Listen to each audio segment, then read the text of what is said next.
I didn't realize that I spoke a totally messed up version of English until I was already a freshman in college. Oops. It was maybe a couple of weeks into school, and a friend and I were getting ready for a party, and I reached out to fix her collar. Hold on just 1 second, it's totally verkackt. And she turned around with a look on her face and said, "What did you just call me?" And it was in that moment that I realized people were misunderstanding what I was saying with alarming frequency. Whether I was saying that their clothing was verkackt, or we would go to an art show and I would say that a piece was really chalushes, like kind of ungepatcht, don't you think? Or we would get a paper last minute and I would say it was giving me surus. Or I would say how proud my parents were of me doing so well in college. You know, they were positively gfelling, like really schepping nachas for me. And no one had any clue what I was saying. And the reason they didn't understand what I was saying was because I wasn't saying it in English. I was saying it in Yiddish. Or more appropriately, I was saying it in Yinglish, right? I was peppering my speech with words and phrases and ideas from Yiddish, which was the custom in my family and my community, and I sort of thought in the English-speaking world at large, which it turns out was not the case. My interest in Yiddish has set me apart. You know, I was invited to speak here today because Jacob, one of the organizers, very kindly refers to me as a Yiddishist, which I think is very sweet, but not quite right. Yiddish is a language. I think, in my opinion, Yiddishists go out and they get PhDs in Yiddish. They're 110% fluent, you know. Yiddishists think that Yiddish is the best language in an objective sense, okay?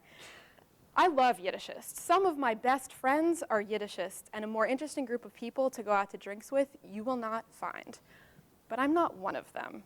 I don't have a PhD in Yiddish. I'm not 110% fluent. And I don't think Yiddish is objectively the best language in the world. I think Yiddish is important because it's mine.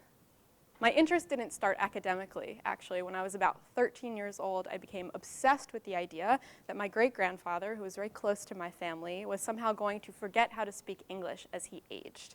And if only I could speak English, I could serve as his translator. I could be the bridge between him and the rest of the world across time and culture. It was really important to me. As you might guess, my understanding of neurobiology as a 13-year-old girl was not great. And it turned out that my great-grandfather spoke quite passable English until the day that he died. And I didn't do any of the things that I might have done to sort of gain Yiddish at that point. I didn't demand to be sent to an after-school Yiddish program. I didn't demand to be sent to a Yiddish-speaking summer camp, although there are both. I did follow my mother around with a notebook for an entire summer, demanding that she tell me every word she could think of, every phrase that I would frantically scribble down and then practice alone in my room. That's a metaphor. My interest became academic because I ended up spending a year of college in London, where I went actually to study Yiddish, which makes about as much sense as anything else in this story.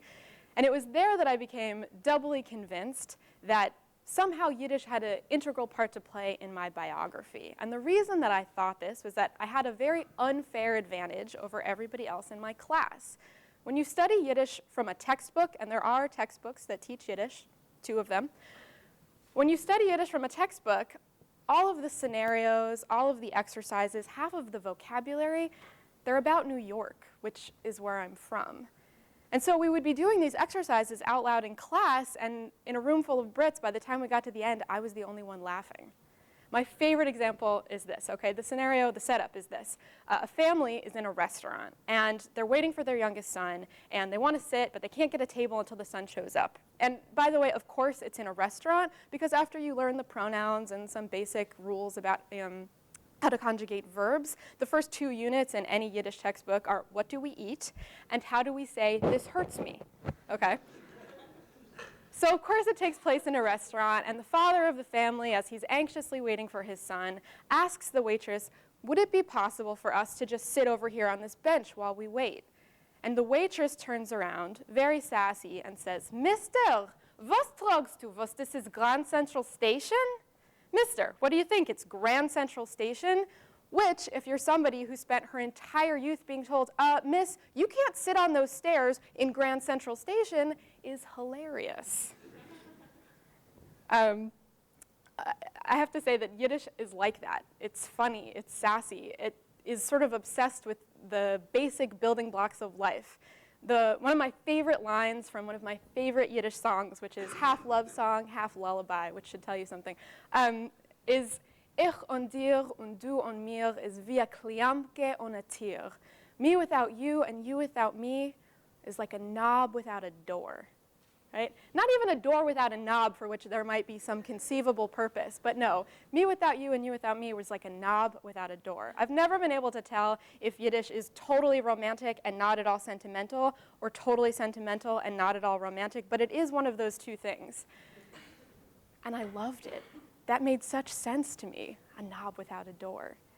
And as soon as I came back from England, I actually started to get really mad at myself. Because as soon as I got back, I started to lose some of what I had learned. And the reason that I was starting to lose it is this. Foreign language students know that the most important part of studying a foreign language is not what happens in the classroom. Sorry, foreign language professors, it's not. The most important thing for anyone learning another language is that you go out and you practice, practice, practice with as many people as you can find, right? That's how you learn a foreign language. And the truth of the matter is, I didn't really have anyone to practice with. Some of my classmates from England had been part of the ultra-Orthodox community where Yiddish is alive, well, and growing, and some of them had worked with Holocaust survivors, and I always thought maybe if I were a boy and I had an easier time getting Orthodox Jews to talk to me, or maybe if more people of the Yiddish-speaking generations of my family had been alive still, I would have practiced, but I wasn't, and they weren't, and I kind of didn't. And I started to lose some stuff. Started to lose some of my knowledge, and I was furious with myself. And over time, actually, that anger sort of transmuted, and it became an anger at my great-grandfather's generation and at my grandfather's generation. At my great-grandfather's generation, because somehow they had failed to teach their children to cherish Yiddish as something vital, something important, something integral to who they were. And at my grandfather's generation, because they hadn't done any of those things. My grandfather understood Yiddish perfectly and refused, even when asked by his beloved granddaughter to speak it, absolutely refused. And I spent a lot of time being really upset until I continued to study and went on to study Jewish history, and particularly the study of Jews in America. And I realized that this story of leaving behind your language is not in any way unique to the Jews, right? It's sort of the story of coming to America. It's the story of every white ethnic minority that arrived here between the end of the 19th and the early 20th century. The Italians left Italian behind, the Poles left Polish behind, the Czechs left Czech behind. It was natural, it was normal, right? The problem is this. The Italians left Italian behind in Italy, and the Poles left Polish behind in Poland, and the Czechs left Czech behind in what is now the Czech Republic. Jews left Yiddish behind in little Städtlach and giant cosmopolitan cities across the European continent, where they were engulfed in a great conflagration from which basically no one survived. And so I understand, however upset it might make me, that American Jews think that people who live in America speak English, and that Israeli Jews look at Yiddish and see the language of Jews who died, and look at Hebrew and see the language of Jews who lived. I understand that, even if it makes me really, really sad. And so I want to end not on a note of failure, but instead on a little bit of an up note, on a note where we can sort of understand that sometimes success and failure are not necessarily these same kinds of polar opposites, right? And like any story that a Yiddishist is going to tell you about success and failure and the future of the Jewish people, it takes place on the F train in Manhattan, where I was sitting, reading a book and listening with half an ear to a conversation happening in the seats across from me between two women, quite young and quite old.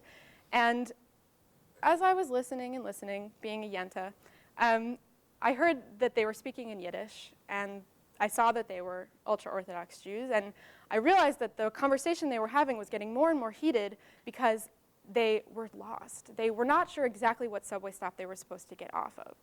And it was really disconcerting for them. And so I didn't know, should I say something, should I not say something? And almost without permission, I heard myself asking them in Yiddish, where are you going? Do you need any help? And it was immediately apparent that the granddaughter of this duo was appalled appalled that I was speaking to them. Absolutely appalled. Because here I was in my t-shirt and ratty jeans, which is sort of the ultra-Orthodox version of being dressed like a prostitute, speaking to them. But also, I was speaking to them obviously not as an insider. I was somehow transgressing a boundary in speaking to them. And she obviously wanted to have nothing to do with me. Grandma, on the other hand, was obviously thrilled to be talking to me. And after we worked out what stop she was supposed to be getting off at and which part of the station they should exit from, she wanted to know everything about me. Was I a student? Had I learned Yiddish? Was I married, most importantly? And after they got off the train, 47th Street, north side of the station, I leaned back against the seat and felt suffused with pride and with melancholy.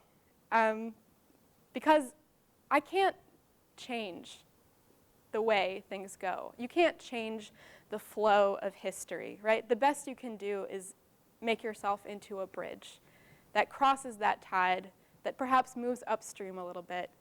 And that's what I had done. In a ratty t-shirt and ripped jeans, with a heart full of love and a mouthful of Yiddish, standing on the F train, I crossed a boundary. And that's the kind of success and the kind of failure that a Yinglishist in our day can hope for. Thank you.